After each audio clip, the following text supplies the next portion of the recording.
Hello students, इस lecture से हम नॉमेनक्लेचर चैप्टर स्टार्ट कर रहे हैं बेटा। सबसे पहले डिस्कस कर लेते हैं नॉमेनक्लेचर चैप्टर हमारे लिए पढ़ना ज़रूरी क्यों है।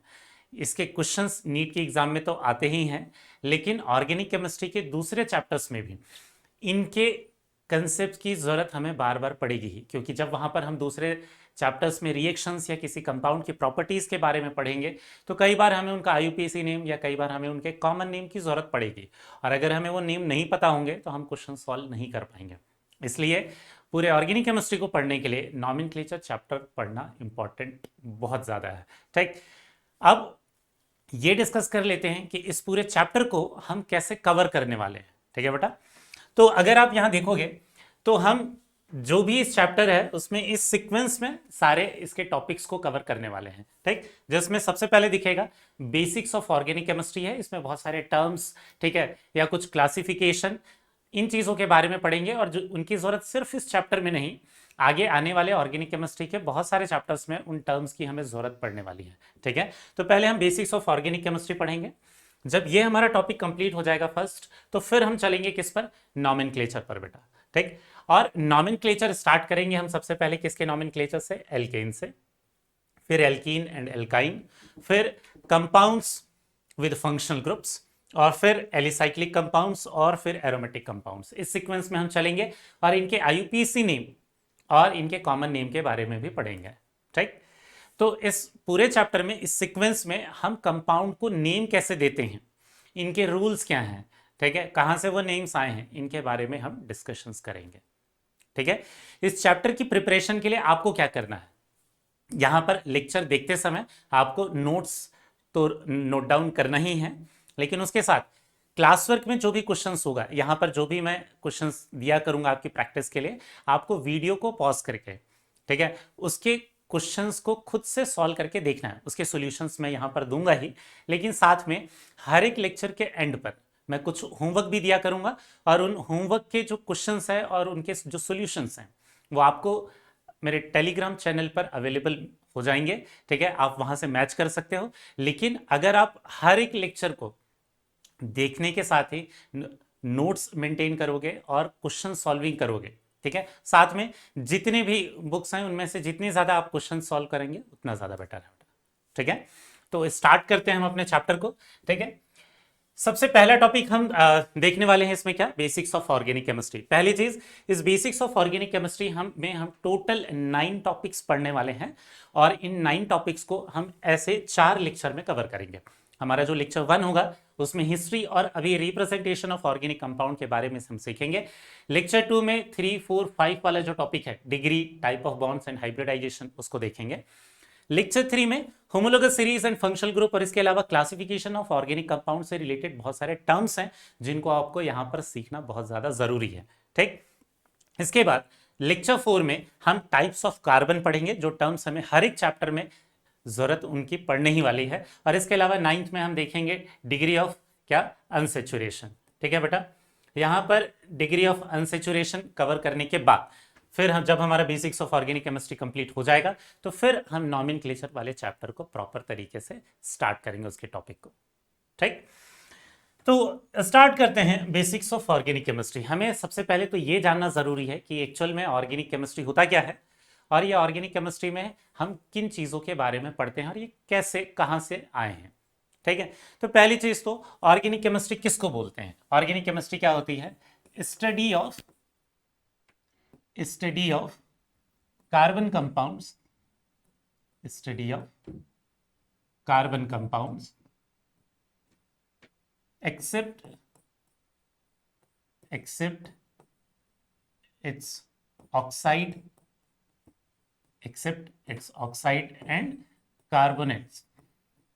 तो कार्बन के कंपाउंड को पढ़ने की केमिस्ट्री को हम क्या बोलते हैं, ऑर्गेनिक केमिस्ट्री। लेकिन इस ऑर्गेनिक केमिस्ट्री में हम कार्बन के ऑक्साइड, जैसे एग्जांपल के लिए CO या CO2, इनके बारे में नहीं पढ़ते ऑर्गेनिक केमिस्ट्री में। या फिर कार्बोनेट्स किसको बोलते हैं, जैसे ये हो गया सोडियम कार्बोनेट, या ये क्या हो गया मैग्नीशियम कार्बोनेट, या क्या हो गया कैल्शियम कार्बोनेट। ये जो कंपाउंड्स हैं, इन कंपाउंड के बारे में हम ऑर्गेनिक केमिस्ट्री में नहीं पढ़ते। ये कार्बन के कंपाउंड जरूर है, लेकिन इनको हम इनऑर्गेनिक केमिस्ट्री का पार्ट मानते हैं।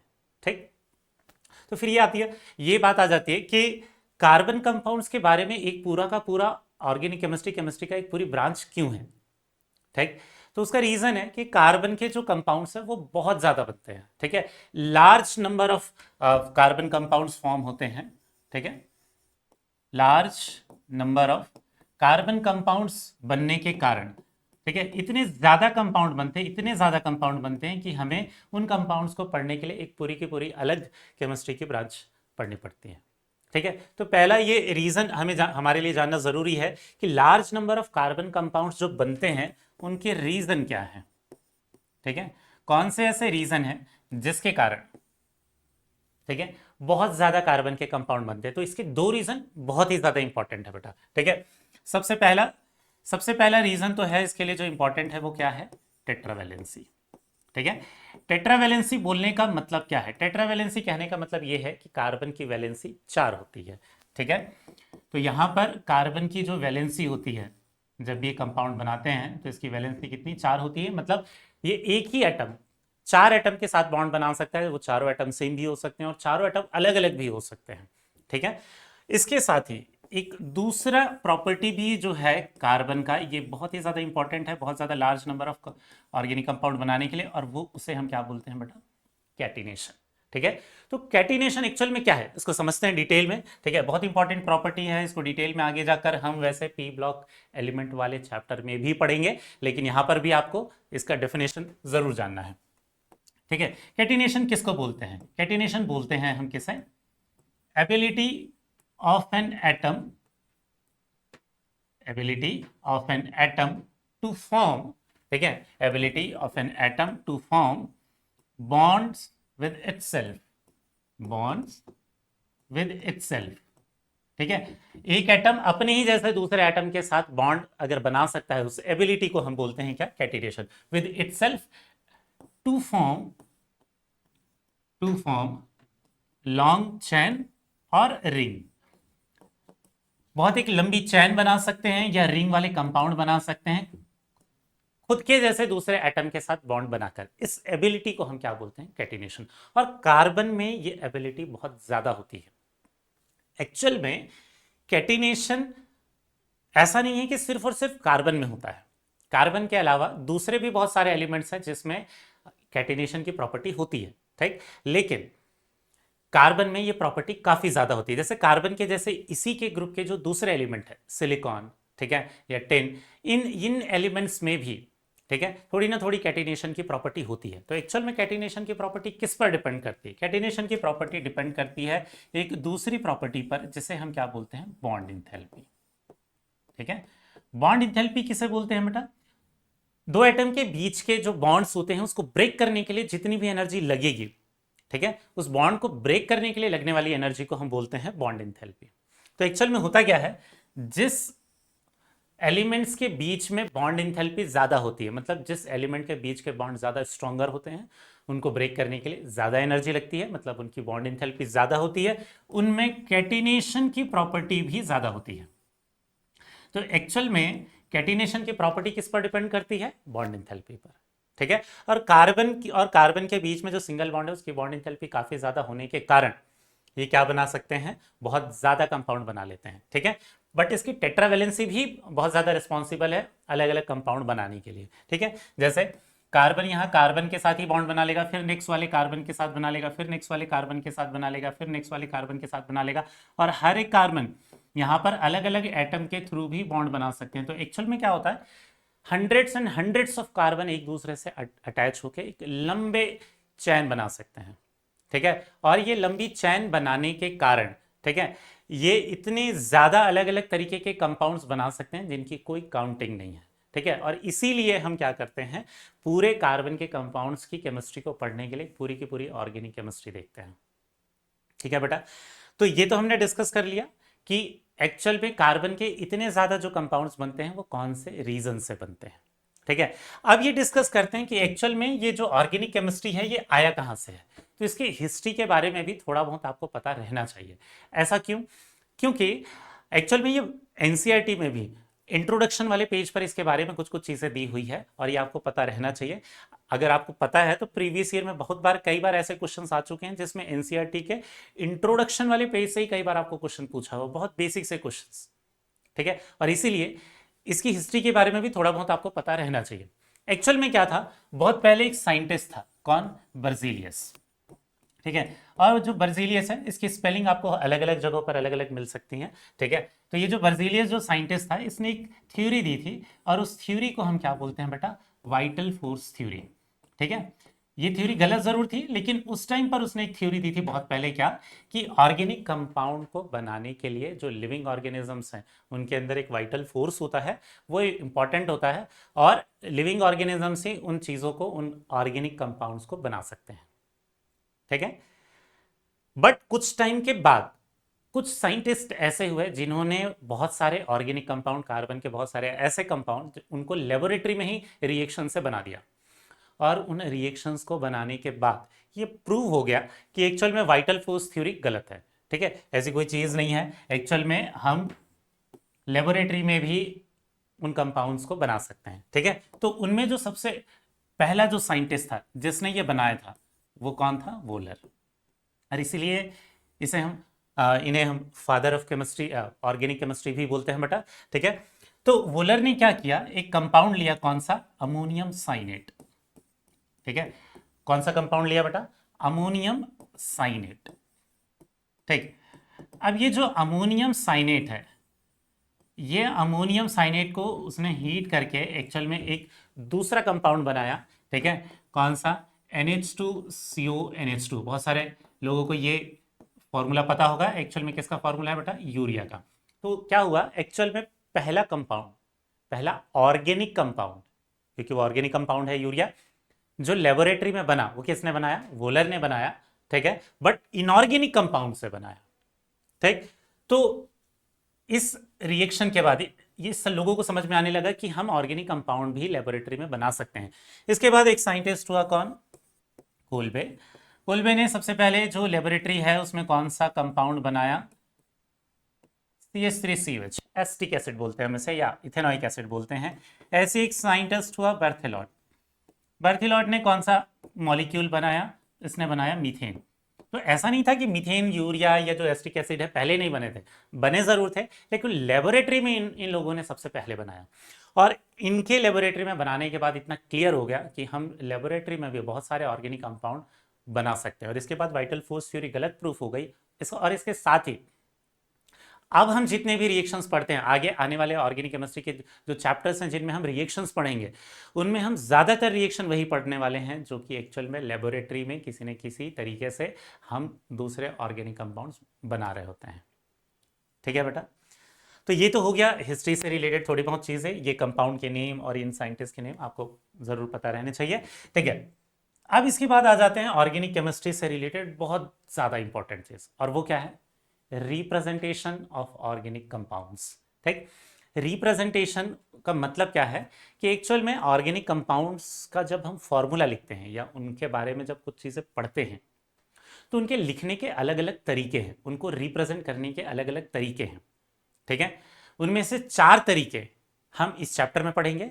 इनके अलावा भी दूसरे रिप्रेजेंटेशन के तरीके हैं लेकिन उनको हम दूसरे वाले चैप्टर्स में पढ़ेंगे। कुछ रिप्रेजेंटेशन हम आइसोमेरिज्म वाले चैप्टर में पढ़ेंगे और जबकि कुछ रिप्रेजेंटेशन हम बायोमोलिक्यूल वाले चैप्टर में पढ़ेंगे। तो अलग अलग चैप्टर में कुछ दूसरे भी रिप्रेजेंटेशन पढ़ने वाले हैं, लेकिन बेसिक चीज़ें जो हमें हर चैप्टर में ज़रूरत पड़ने वाली है उनको यहाँ पर देखेंगे। बहुत इंपॉर्टेंट चीज़ है बेटा ये आपके लिए, ठीक है। तो एक्चुअल में होता क्या है, हम जब कोई भी केमिस्ट्री पढ़ते हैं तो एक फॉर्मूला तो हमेशा यूज करते हैं जिसे हम क्या बोलते हैं, मॉलिक्यूलर फॉर्मूला, ठीक है। तो रिप्रेजेंटेशन करने का पहला तरीका तो क्या है, ये है मॉलिक्यूलर फॉर्मूला।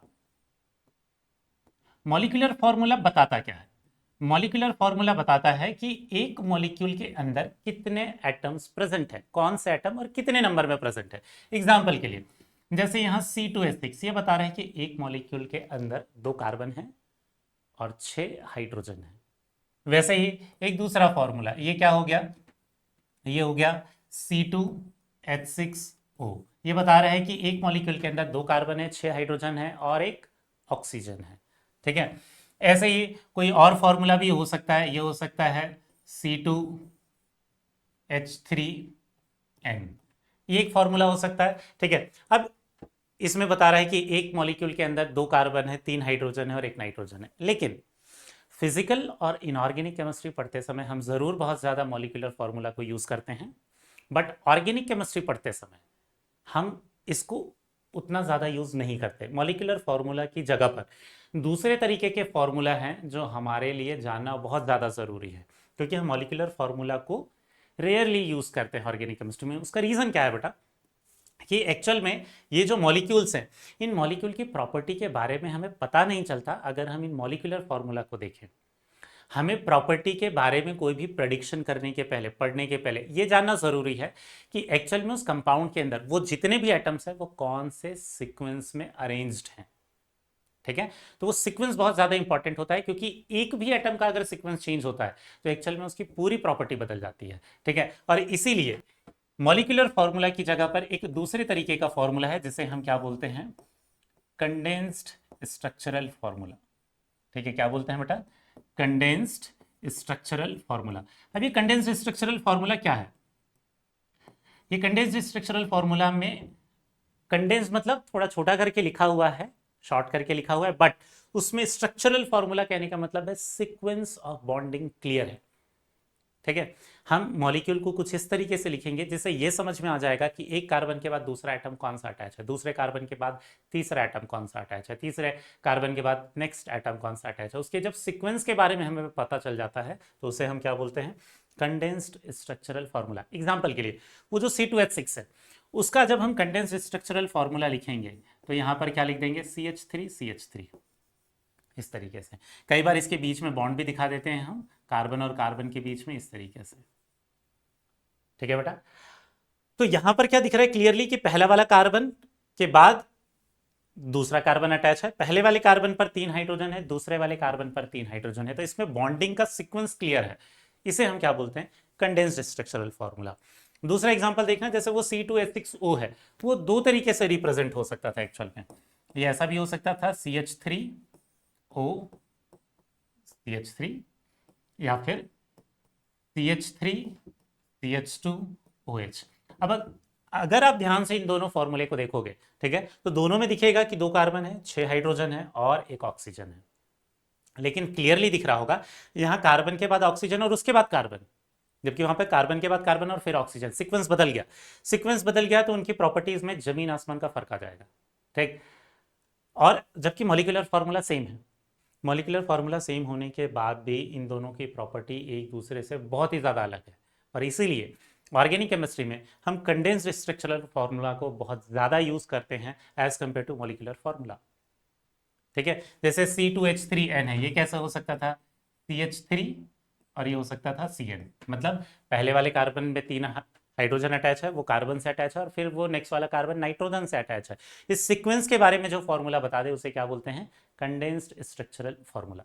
ठीक है बेटा, इसके बाद नेक्स्ट आ जाते हैं, इसी से रिलेटेड एक इसी के जैसा होता है तीसरा, इसे हम क्या बोलते हैं, एक्सपेंडेड स्ट्रक्चरल फॉर्मूला।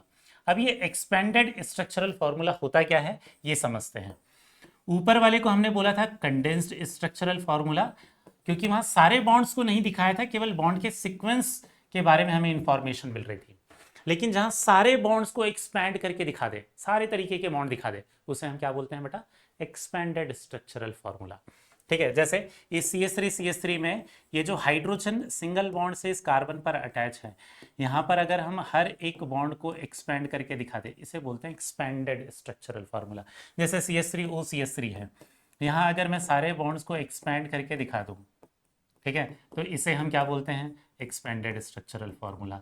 जैसे ये CH3CH2OH है, यहाँ हम क्या करें, सारे जो बॉन्ड्स है, सारे, चाहे कार्बन हाइड्रोजन के बीच में हो या कार्बन और दूसरे एटम के बीच में हो, इसको एक्सपेंड करके दिखा दे। CH3CN का किस तरीके से हो सकता है एक्सपेंडेड स्ट्रक्चरल फार्मूला, ये CH3 फिर ये C, और यहाँ 3 बॉन्ड बना रहा है ये nitrogen.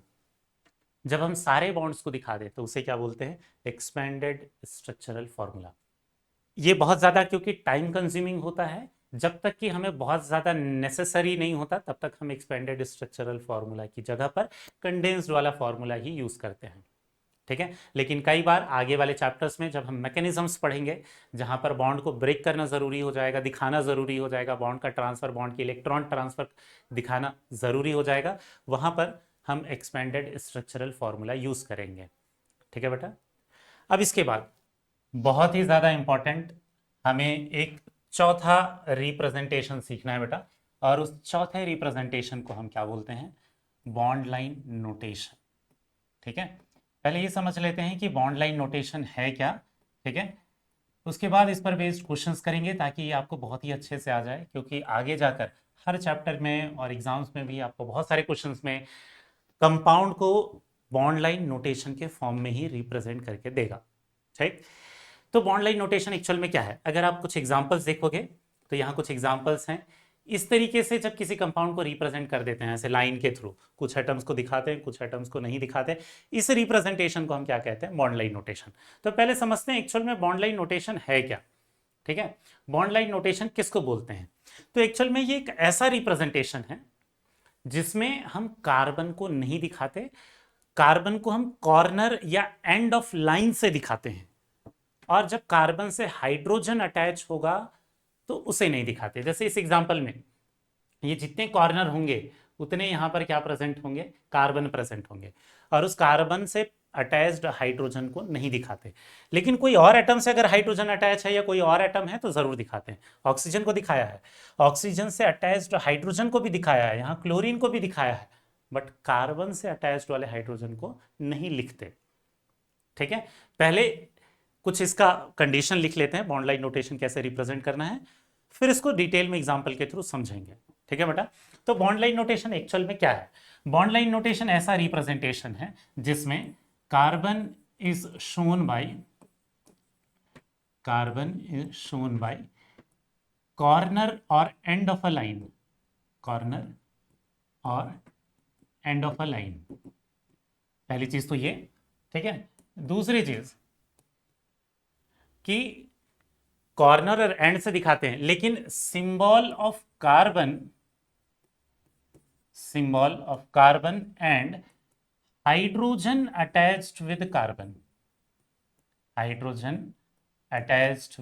Carbon are not written.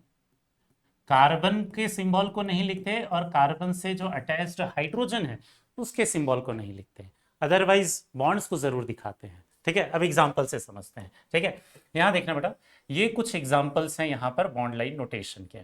ठीक है, अब इसको डिटेल में समझते हैं, इसका रिप्रेजेंटेशन कैसा होगा। यहां जितने कॉर्नर हैं बेटा उतने आपको क्या लेने हैं? कार्बन लेने हैं। ठीक, तो यहां देखना, यहां 4 कॉर्नर हैं या एंड है, तो यहां हमने 1 2 3 4 ऐसे कार्बन ले लिए। ठीक है, अब क्या करना है आपको? हर एक कार्बन में 4 बॉन्ड आपको दिखाने हैं। जितने बॉन्ड यहां दिख रहे हैं उसको छोड़कर 4 बॉन्ड कंप्लीट करने के लिए जितनी की भी जरूरत पड़ेगी उतने हाइड्रोजन ऐड कर देने। जैसे कि यहां पर 1 बॉन्ड दिख रहा है, 4 बॉन्ड कंप्लीट करने के लिए आपको 3 और बॉन्ड की जरूरत है, तो आप कितने और अटैच कर दोगे? यहां पर 3 और हाइड्रोजन अटैच कर दोगे ताकि इसके 4 बॉन्ड कंप्लीट हो जाए। इस वाले कार्बन पर कितने बॉन्ड है? 2 बॉन्ड है, और अगर इस पर 2 बॉन्ड है तो इस पर आप कितने हाइड्रोजन अटैच कर दोगे बेटा? 2 हाइड्रोजन, ताकि इसके 4 बॉन्ड कंप्लीट हो जाए। वैसे इसके भी 2 बॉन्ड है तो इसके भी क्या लिख दोगे आप? 2 बॉन्ड और अटैच कर दोगे हाइड्रोजन के साथ। यहाँ 1 बॉन्ड है तो कितने हाइड्रोजन अटैच कर दोगे? 4 कंप्लीट करने के लिए आपको 3 की जरूरत पड़ेगी। ये एक्चुअल में कंपाउंड है जिसका रिप्रेजेंटेशन वैसे लिख देते हैं। तो बॉन्ड लाइन नोटेशन एक्चुअल में यूज क्यों करते हैं? क्योंकि वो बहुत कम टाइम लेता है किसी भी बड़े से कंपाउंड को रिप्रेजेंट करने के लिए, जबकि यहीं दिख रहा होगा इसको लिखने में हमें बहुत ज्यादा टाइम लगेगा। इसलिए टाइम को बचाने के लिए, बहुत इजी रिप्रेजेंटेशन के लिए, इंपॉर्टेंट एटम्स ही केवल उसमें दिखाई देते हैं, उसके लिए हम ऐसे बॉन्ड लाइन नोटेशन यूज करते हैं। अगर इसका मैं कंडेंस्ड स्ट्रक्चरल फॉर्मूला लिखूं तो क्या हो जाएगा? पहला ग्रुप CH3, दूसरा ग्रुप CH2, तीसरा ग्रुप यहां पर फिर से CH2, और सबसे लास्ट में क्या लिखा है यहां पर? CH3। ठीक है, अब नेक्स्ट वाले एग्जाम्पल को देखते हैं। नेक्स्ट वाले एग्जाम्पल में क्या दिखेगा? जितने कॉर्नर हैं उतने आप क्या ले लोगे? कार्बन। यहां एंड पर कोई और एटम है तो यहां कार्बन नहीं लेना है। ठीक है, बाकी जहां जहां कॉर्नर में कुछ नहीं लिखा है वहां पर आप क्या ले लोगे? कार्बन ले लोगे। यहां पर डबल बॉन्ड O हो गया और इस पर क्या हो गया? OH। अब हाइड्रोजन कैसे अटैच करना है आपको पता है। 4 बॉन्ड कंप्लीट करने के लिए इस कार्बन के पास एक बॉन्ड ऑलरेडी है, 4 बॉन्ड कंप्लीट करने के लिए कितने हाइड्रोजन चाहिए? 3। यहाँ 2 बॉन्ड ऑलरेडी है, 4 बॉन्ड कंप्लीट करने के लिए चाहिए कितने? 2। यहाँ पर भी 2 बॉन्ड है, 4 बॉन्ड कंप्लीट करने के लिए चाहिए 2। अब अगर आप आगे वाले कार्बन को देखोगे तो वहाँ ऑलरेडी 4 बॉन्ड्स हैं, वहाँ कुछ और हाइड्रोजन अटैच करने की ज़रूरत नहीं है। अब अगर यहाँ देखोगे, इसके सीक्वेंस को देखोगे तो इसका कंडेंस्ड स्ट्रक्चरल फॉर्मूला हम कैसे लिख देंगे? CH3, ये CH2, नेक्स्ट वाला CH2, और इस वाले ग्रुप को क्या लिख देंगे? COOH। क्लियर हो गया बेटा? ठीक है, नेक्स्ट वाले को देखते हैं। ये जो रिप्रेजेंटेशन है, यहाँ पर जितने कॉर्नर हैं इतने ही हम क्या ले लेंगे? कार्बन ले लेंगे। ठीक है, इस कार्बन पर Cl अटैच है, इस कार्बन पर डबल बॉन्ड ऑक्सीजन है। अब इस कार्बन पर एक ही बॉन्ड है, इसका मतलब 4 बॉन्ड कंप्लीट करने के लिए 3 हाइड्रोजन। नेक्स्ट वाले कार्बन पर आपको क्या दिखेगा? ऑलरेडी 4 बॉन्ड है, वहां कुछ और अटैच करने की जरूरत नहीं है। नेक्स्ट वाले कार्बन पर 2 बॉन्ड है, यहां पर कितने करेंगे हम? 2 हाइड्रोजन अटैच कर देंगे। नेक्स्ट वाले कार्बन पर ऑलरेडी 3 बॉन्ड है तो एक ही हाइड्रोजन अटैच करेंगे, और इस वाले कार्बन पर 1 बॉन्ड है तो 3 हाइड्रोजन अटैच कर देंगे। क्लियर है बेटा? अब इसका जब हम कंडेंस्ड स्ट्रक्चरल फार्मूला लिखेंगे, आप ऐसा भी लिख सकते हो कंडेंस्ड वाला स्ट्रक्चरल फार्मूला, ऐसा लिखने में भी कुछ गड़बड़ नहीं है, ये ऐसा भी ज़्यादा बेटर है, इसमें बॉन्ड्स क्लियरली दिखाई देते हैं। बट अगर इसको और भी शॉर्ट करना है तो ये क्या कर देंगे? CH3, ये हो जाएगा CO, ये हो जाएगा CH2, ये हो जाएगा CH, ये CH है, इस पर Cl अटैच है तो इसको ब्रैकेट में लिख देंगे, इस वाले कार्बन पर अटैच है ये दिखाने के लिए। ठीक है, और यहाँ पर क्या लिख देंगे हम? CH3। क्लियर बेटा? ठीक, इस नेक्स्ट वाले रिप्रेजेंटेशन में फिर से क्या देखेंगे? जितने एंड है उतने कार्बन। यहां देखना, ये ट्रिपल बॉन्ड जहां पर एंड हो रहा है बेटा, यहां अज्यूम करना है कि यहां पर भी कार्बन है। ठीक है, क्लियर है? तो यहाँ कार्बन पर सबसे पहले तो हम कितने लिख देंगे? यहाँ 3 बॉन्ड, फिर ये कार्बन, फिर इस पर डबल बॉन्ड, ये कार्बन। यहाँ देख लेते हैं, इस कार्बन पर ऑलरेडी 3 बॉन्ड है तो 4 कंप्लीट करने के लिए एक ही हाइड्रोजन। इस कार्बन पर चारों बॉन्ड कंप्लीट हो गए हैं, इस वाले पर 3 बॉन्ड ऑलरेडी हैं, मतलब एक हाइड्रोजन की जरूरत पड़ेगी। इस पर 2 बॉन्ड है, मतलब 2 हाइड्रोजन की जरूरत पड़ेगी। क्लियर है? अब यहां देखना, बॉन्ड लाइन नोटेशन का मतलब समझ में आ रहा होगा आपको। तो ये सबसे लास्ट एग्जांपल देखते हैं, जिसमें फिर इसके बाद आपको कुछ क्वेश्चंस खुद से ट्राई करने हैं, उनके सॉल्यूशन भी मैं बताऊंगा। यहां पर देखना, ये जितने भी यहाँ कॉर्नर दिखाई दे रहे हैं उतने यहाँ पर क्या प्रेजेंट रहे होंगे बेटा? कार्बन प्रेजेंट रहे होंगे। सबसे पहले इनके बीच में जो डबल बॉन्ड है उनको दिखा देते हैं। ठीक है, अब यहाँ क्लियरली दिखाई दे रहा है हर एक कार्बन पर 3-3 बॉन्ड है, तो 4 बॉन्ड कंप्लीट करने के लिए हम क्या करेंगे? एक हाइड्रोजन अटैच कर देंगे। यहाँ पर भी एक हाइड्रोजन, यहाँ पर भी एक हाइड्रोजन, हर किसी एक कार्बन पर हम क्या करेंगे? एक एक हाइड्रोजन अटैच कर देंगे, जिससे क्या हो? हर एक कार्बन के 4 बॉन्ड कंप्लीट हो जाए। ठीक, तो आपको ये समझ में आ गया होगा कि जो भी हमारे पास यहाँ पर बॉन्ड लाइन नोटेशन लिखा हुआ रहता है उसको कैसे एक्चुअल कार्बन, हाइड्रोजन और ये सब के रिप्रेजेंटेशन में कन्वर्ट करना है। ठीक है, कुछ इसी के रिवर्स वाले एग्जांपल भी कर लेते हैं। ठीक है, कैसे? जिसमें कुछ कंडेंस्ड स्ट्रक्चरल फॉर्मूला आपको दिया होगा और आपको उससे क्या करना है? आप ऐसा कंडेंस्ड स्ट्रक्चरल फॉर्मूला नहीं भी लिखेंगे तो चलेगा, ये लिखना आपको आना चाहिए। ठीक है, अब बॉन्ड लाइन नोटेशन कैसे हम कंडेंस्ड स्ट्रक्चरल फॉर्मूला से बना सकते हैं, इसको सीखते हैं बेटा। ठीक, तो यहाँ क्या करेंगे? यहाँ पर आपको कुछ एग्जांपल्स लिखे हुए हैं, ये कंडेंस्ड स्ट्रक्चरल फॉर्मूला के एग्जांपल्स हैं। ठीक है, इनको पहले हम एक्सपैंड करेंगे और फिर हम बॉन्ड लाइन नोटेशन में कन्वर्ट करेंगे। ठीक है बेटा, जैसे ऊपर वाले पहले वाले एग्जाम्पल को देखना, यहाँ पर क्या है? CH3, फिर CH2 होल ट्वाइस लिखा है, मतलब 2 बार यहाँ पर क्या आ जाएगा? CH2 आ जाएगा, और फिर यहाँ क्या आ जाएगा? CH3। 4 कार्बन दिख रहे हैं तो 4 एंड बना देंगे, 1 2 3 4 जिगजैग लाइन से शो करते हैं इस तरीके से। नेक्स्ट वाले एग्जांपल को देखना, नेक्स्ट वाले एग्जांपल में होल ट्वाइस दिख रहा है CH3 का, मतलब इस वाले कार्बन पर क्या है? 2 CH3 है, फिर यहाँ ब्रैकेट के अंदर NO2 है, मतलब वो ब्रैकेट इसी वाले कार्बन पर प्रेजेंट है, जो है उसके अंदर जो प्रेजेंट है NO2। ठीक है, इसके आगे क्या लिखा है? यहाँ पर लिखा है CH, मतलब ये हो जाएगा CH, ब्रैकेट में Br लिखा है, मतलब वो ब्रोमीन उसी पहले वाले कार्बन पर है, और उसके बाद यहाँ पर क्या हो जाएगा? CH3। समझ में आया? यहाँ पर भी आपको क्या दिखेगा? इस सीधी चैन में 4 कार्बन है, तो 1 2 3 4 ये हो गया। इस सेकेंड वाले कार्बन पर क्या था? NO2, और इसी पर एक CH3 है, तो इसको सिंपली ऐसे दिखा सकते हैं, ये Br को ऐसे दिखा दिया तीसरे वाले कार्बन पर। ये हमारा कंप्लीट हो गया क्या, बॉन्ड लाइन नोटेशन इस वाले मॉलिक्यूल के लिए। नेक्स्ट इस वाले एग्जांपल को देखते हैं, यहाँ ध्यान से देखना बेटा, यहाँ कुछ हाइड्रोजन कम दिखाई देंगे आपको। ये है CH3, फिर क्या है CH, ठीक है, फिर क्या है CH2। अगर आप ध्यान से देखोगे तो इस कार्बन के तो 4 बॉन्ड कंप्लीट है, ये कार्बन के बीच में 1 बॉन्ड और हाइड्रोजन के साथ 3, लेकिन इस कार्बन के बॉन्ड कंप्लीट नहीं है। अगर मैं इसको थोड़ा सा और एक्सपेंड करूं तो आपको क्लियरली दिखाई देगा, ठीक है। यहाँ पर इस कार्बन पर 1 हाइड्रोजन है, ठीक है, और इस वाले कार्बन पर 2 हाइड्रोजन है। तो इस वाले कार्बन के भी 3 बॉन्ड ही कंप्लीट है और नेक्स्ट वाले कार्बन के भी 3 ही बॉन्ड कंप्लीट है, मतलब उसके 4 बॉन्ड कंप्लीट हो नहीं रहे हैं और हाइड्रोजन दिख नहीं रहा है आपको।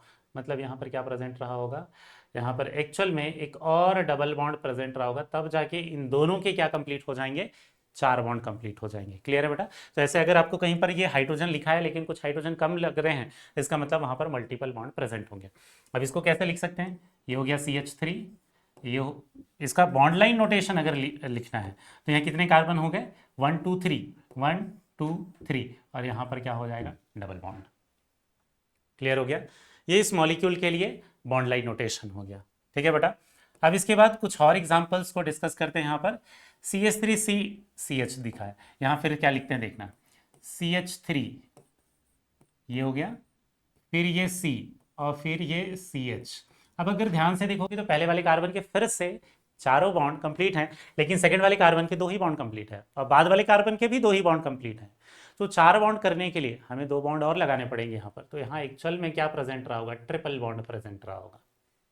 समझ में आया बेटा। इसका जब हम बॉन्ड लाइन नोटेशन लिखेंगे तो 3 कार्बन है तो 1 2 3, और यहाँ पर क्या कर देंगे हम, 3 बॉन्ड बना देंगे। समझ में आया, ये बॉन्ड लाइन नोटेशन हो गया CH3CCH के लिए। अब इसको देखना, CH3CH2O CH2 CH3, ठीक है। तो यहाँ पर आपको दिखेगा बॉन्ड्स कैसे प्रेजेंट होंगे, ये CH3, ये CH2, ये ऑक्सीजन, फिर ये CH2 और ये CH3। अगर आप ध्यान से देखोगे तो एक्चुअल में ऑक्सीजन के दोनों बॉन्ड कंप्लीट हो रहे हैं और कार्बन के 4 बॉन्ड कंप्लीट हो रहे हैं सारे। अब इसका रिप्रेजेंटेशन लिखना है तो यहाँ पर हुआ 2 कॉर्नर और ये ऑक्सीजन से अटैच है, 2 कार्बन हो गए, और यहाँ पर भी 2 कार्बन है तो यहाँ पर एक कॉर्नर और ये कॉर्नर। ये रिप्रेजेंटेशन हो गया इस वाले कंपाउंड, ठीक है। सबसे लास्ट वाले एग्जांपल को देखना, यहाँ पर मैंने कुछ थोड़ा सा ट्रिकी एग्जांपल लिया है इसलिए ताकि आपको समझ आ जाए कि कार्बन के चारों बॉन्ड कैसे कंप्लीट करने हैं। यहाँ देखना, ये CH3 हो गया, ठीक, ये CH3 के 3 हाइड्रोजन के साथ बॉन्ड हो गए। ये नेक्स्ट वाला कार्बन देखना, अगर मैंने यहाँ ऑक्सीजन को सिंगल बॉन्ड दिखा दिया तो ये ऑक्सीजन के साथ अभी मल्टीपल बॉन्ड बना के आगे की तरफ भी बॉन्ड तो दे नहीं दिखा सकता फिर मैं, ठीक है। तो यहाँ पर क्या होगा, जैसे अगर किसी कार्बन के बाद ऐसे 2 ऑक्सीजन रहते हैं, इसका मतलब एक्चुअल में ये है, यहाँ पर ये C डबल बॉन्ड O रहा होगा, फिर ये ऑक्सीजन रहा होगा, फिर ये कार्बन रहा होगा, तभी जाके इस कार्बन के चारों बॉन्ड कंप्लीट होंगे, ठीक है। तो ऐसे 2 ऑक्सीजन रहे तो समझ जाना एक के साथ डबल बॉन्ड है और एक फिर एक सिंगल ऑक्सीजन है, ठीक है। यहाँ पर फिर से ऑक्सीजन लिखा है तो ये ऑक्सीजन के साथ अगर मैं यहाँ पर डबल बॉन्ड ऑक्सीजन लिखूँ तभी जाके इसके 4 बॉन्ड कंप्लीट होंगे, वरना इसके 2 ही बॉन्ड रह जाएंगे अगर मैंने सिंगल बॉन्ड लिख दिया तो, ठीक। अब मैं आगे क्या करूँ, यहाँ हो जाएगा CH2 और आगे क्या हो गया CH3। अब इसका जब मैं बॉन्ड लाइन नोटेशन ड्रॉ करूंगा तो क्या करेंगे देखना, 1 कार्बन 2 कार्बन, 1 कार्बन 2 कार्बन, यहाँ पर क्या है डबल बॉन्ड ऑक्सीजन, ये ऑक्सीजन, यहाँ पर डबल बॉन्ड ऑक्सीजन, तो ये 1 कार्बन, ये दूसरा कार्बन और ये तीसरा कार्बन, 1 2 3, तीनों कार्बन कंप्लीट हो गए बेटा। समझ में आया। तो ये रिप्रेजेंटेशन हो गया इस वाले कंपाउंड के लिए, ठीक। अब यहां तक तो हमने ये देख लिया है कि कार्बन को के कंपाउंड को रिप्रेजेंट करने के लिए 4 तरीके कौन कौन से हैं।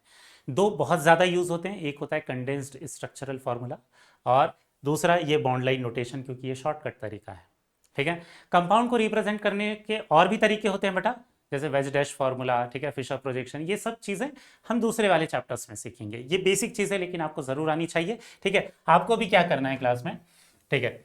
ये आपके लिए 2 क्वेश्चंस हैं, ठीक है। किसके लिए, कंडेंस्ड स्ट्रक्चरल फार्मूला लिखा हुआ है, इसके लिए कहाँ कहाँ पर कितने कार्बन है और उस पर कितने हाइड्रोजन अटैच है ये आपको शो करना है, ठीक है। ये 2 एग्जाम्पल और ये 2 एग्जाम्पल, टोटल 4 एग्जाम्पल्स हैं। आपको अभी वीडियो पॉज करके इसके सॉल्यूशन करने हैं और इसके बाद ही ये भी एक क्वेश्चन है जिसमें कंडेंस्ड स्ट्रक्चरल फॉर्मूला लिखा हुआ है और ये 4 मतलब टोटल 7 एग्जांपल्स दे रखे हैं इसके कंडेंस्ड स्ट्रक्चरल फॉर्मूला को कन्वर्ट करने के लिए किसमें, बॉन्ड लाइन नोटेशन में। और ये कंडेंस्ड वाले फॉर्मूले बनाने हैं यहाँ से इन बॉन्ड लाइन नोटेशन से। वीडियो को पॉज करके अभी आपको ट्राई करना है बेटा, ठीक है। और एक बार आप जब खुद से सारे ट्राई कर लोगे तो फिर यहाँ से सोल्यूशन मैच करना है, ठीक है। इसके अलावा कुछ होमवर्क के लिए भी मैंने क्वेश्चंस दे रखे हैं, उसको आप लेक्चर के एंड में देख पाओगे, ठीक है। और उसके सॉल्यूशंस आपको टेलीग्राम चैनल पर मिल जाएंगे, ठीक, जो होमवर्क हैं उसके सॉल्यूशन, ठीक है। तो अगर आपने ये ट्राई कर लिया तो इसका सॉल्यूशन देखते हैं। सबसे पहले यहाँ पर हमें क्या करना है, जितने कॉर्नर है उतने हम क्या कर देंगे, कार्बन लगा देंगे, ठीक है। यहाँ पर डबल बॉन्ड O, ये OH, ठीक है। यहाँ पर डबल बॉन्ड O और यहाँ पर क्या है, 2 Cl। जितने इसके बॉन्ड मिसिंग है, मतलब 4 बॉन्ड कंप्लीट करने के लिए, उतने हम क्या कर देंगे, हाइड्रोजन अटैच कर देंगे। यहाँ 1 बॉन्ड है तो 3 बॉन्ड मिसिंग है तो 3 हाइड्रोजन, 2 बॉन्ड है 2 हाइड्रोजन, इसके पास ऑलरेडी 4 बॉन्ड है, कुछ अटैच करने की ज़रूरत नहीं है। इस पर भी 4 बॉन्ड है, कुछ भी नहीं ऐड करेंगे। 2 बॉन्ड है 2 हाइड्रोजन, ऑलरेडी 4 बॉन्ड है, कुछ भी ऐड करने की ज़रूरत नहीं है।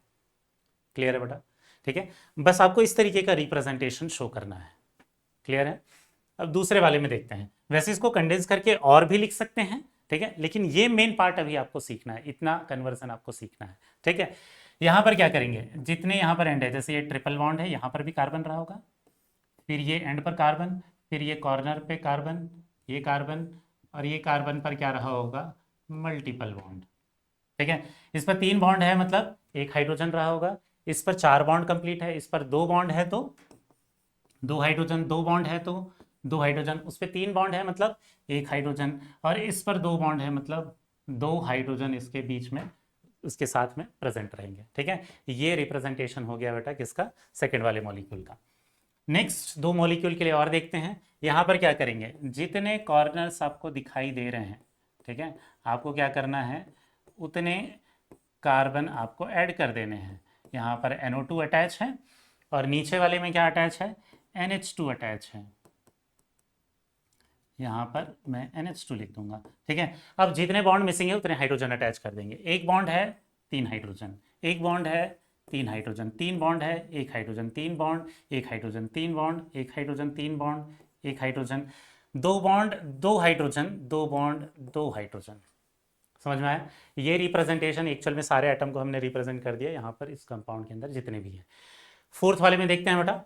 यहाँ पर फिर से ये जो कॉर्नर है इसमें क्या रिप्रेजेंट कर देंगे, कार्बन, ये हो जाएगा NH, ये कार्बन, इस पर हो जाएगा C डबल बॉन्ड O, ठीक है। वहाँ से नीचे की तरफ फिर से कार्बन रहेगा, ये कार्बन, और इस पर क्या प्रेजेंट है, 3 Cl, ठीक है। 1 बॉन्ड है, 3 बॉन्ड मिसिंग है मतलब 3 हाइड्रोजन, 2 बॉन्ड 4 कंप्लीट करने के लिए 2 हाइड्रोजन।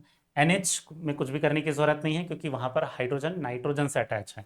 इस कार्बन के ऑलरेडी 4 बॉन्ड है, इसके 2 ही बॉन्ड है तो 2 हाइड्रोजन, लास्ट वाले कार्बन पर ऑलरेडी 4 बॉन्ड्स है, ठीक है।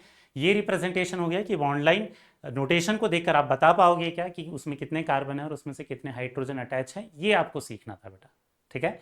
अब हम क्या करेंगे, ये जो दूसरा क्वेश्चन है, ठीक है, इसके अगर सॉल्यूशंस आपने कर लिए हैं, ठीक है, ये दोनों के, तो अब हम इसको देखते हैं, मैच करना है आपको कि आपका आंसर करेक्ट है या नहीं। पहले हम इसको एक्सपैंड करेंगे फिर बॉन्ड लाइन नोटेशन में कन्वर्ट करेंगे।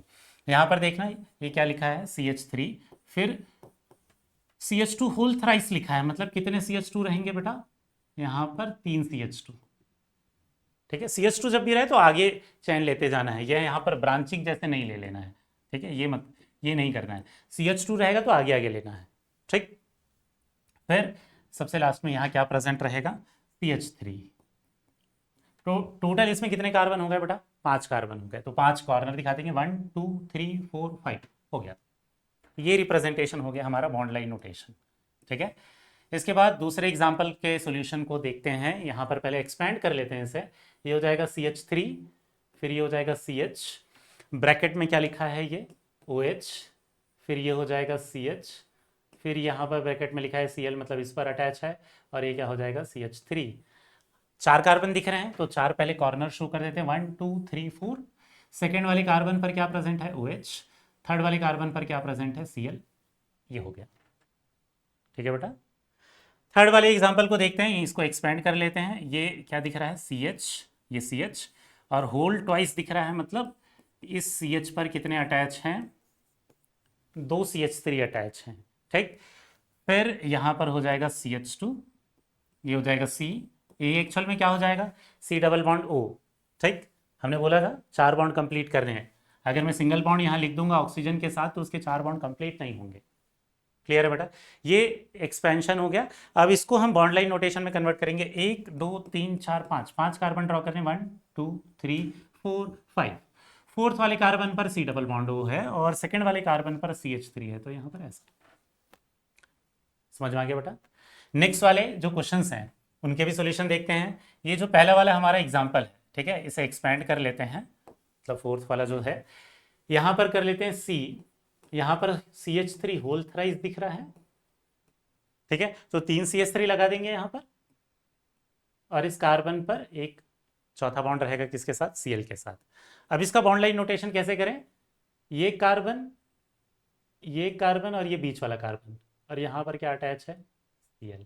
ये हो गया इसका बॉन्ड लाइन नोटेशन। समझ में आया बेटा। फिफ्थ वाले को एक्सपेंड करते हैं, ये है CH3, यहाँ देखिएगा CO लिखा है, HH नहीं लिखा है, इसका मतलब इस कार्बन पर क्या प्रेजेंट रहा होगा, डबल बॉन्ड हो, फिर रहा होगा ये CH2, इस पर हाइड्रोजन है, इस पर ऑलरेडी 3 बॉन्ड हो गए, मतलब नेक्स्ट वाले ऑक्सीजन के साथ हम क्या करेंगे, सिंगल बॉन्ड ड्रॉ करेंगे और फिर ये हो जाएगा CH2 और ये हो जाएगा CH3। तो क्या करूं मैं यहाँ पर, ये CH3 हो गया, 1 2 3 कार्बन, 1 2 3 कार्बन और यहाँ पर क्या कर दूं, डबल बॉन्ड हो। ये तीसरे कार्बन से क्या अटैच है, ऑक्सीजन, इस ऑक्सीजन से अटैच है 2 कार्बन, तो ये रिप्रेजेंटेशन हो गया इस कंपाउंड का बेटा।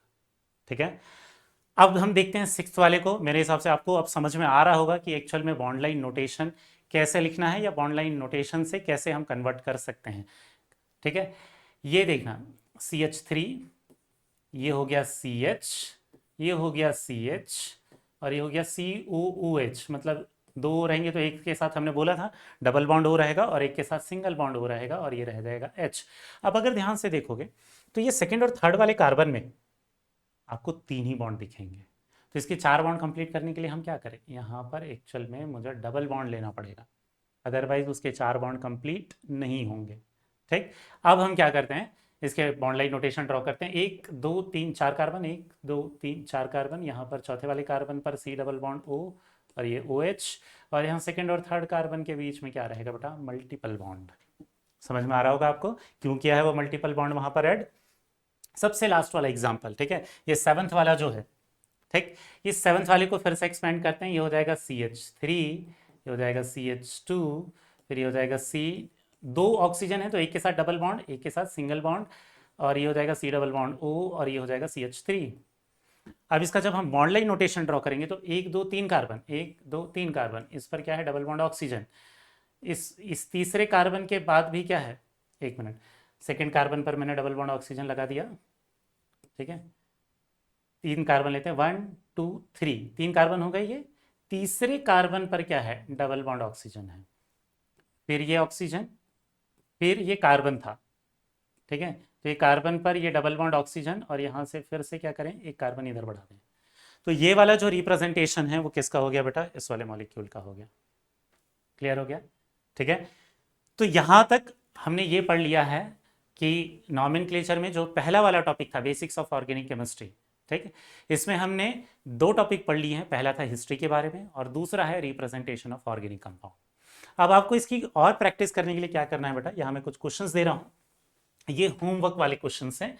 इन होमवर्क वाले क्वेश्चंस को आपको पहले खुद से ट्राई करना है नोटबुक में, ठीक है, और इनके जो सॉल्यूशंस हैं, ये 4 क्वेश्चंस हैं, इसके अलावा भी हैं, ठीक है, ये 4 क्वेश्चंस, ये 4 क्वेश्चंस, ये 8 क्वेश्चंस तो किसके हो गए, जो बॉन्ड लाइन नोटेशन दे रखे हैं इनका आपको कार्बन और हाइड्रोजन शो करना है बस। ठीक है, बहुत ज़्यादा शॉर्ट करके लिखने की जरूरत नहीं है, बस आपको कार्बन और हाइड्रोजन शो करने हैं, जैसा मैंने अभी क्वेश्चंस कराया है क्लास में उसी तरीके से। दूसरा क्वेश्चन है, ये 8 एग्जाम्पल्स हैं जो कि कंडेंस्ड स्ट्रक्चरल फॉर्मूला के हैं, इसके आपको बॉन्ड लाइन नोटेशन बनाकर ट्राई करना है। ठीक है बेटा, तो यहां पर ये जो होमवर्क के जो क्वेश्चंस हैं इसके सॉल्यूशन आपको टेलीग्राम चैनल पर मिल जाएंगे। आप उस चैनल पर जाकर इसके सॉल्यूशंस देख सकते हैं। वहां पर आपको कुछ और भी प्रैक्टिस के लिए कुछ टाइम के बाद आपको कुछ ना कुछ दूसरे स्टडी मटेरियल भी मिलते रहेंगे। ठीक है, आपसे जितनी प्रैक्टिस हो सके उतनी करनी है बेटा, इससे आपकी एफिशिएंसी बढ़ती जाएगी। ठीक है, मिलेंगे नेक्स्ट वाले लेक्चर में, लेक्चर 2 में। ठीक है, डिग्री, हाइब्रिडाइजेशन, सिग्मा और पाई बॉन्ड के बारे में पढ़ने के लिए। ठीक है, आज के लेक्चर को यहीं रखते हैं। उम्मीद है आपको अच्छा लगा होगा। Thank you.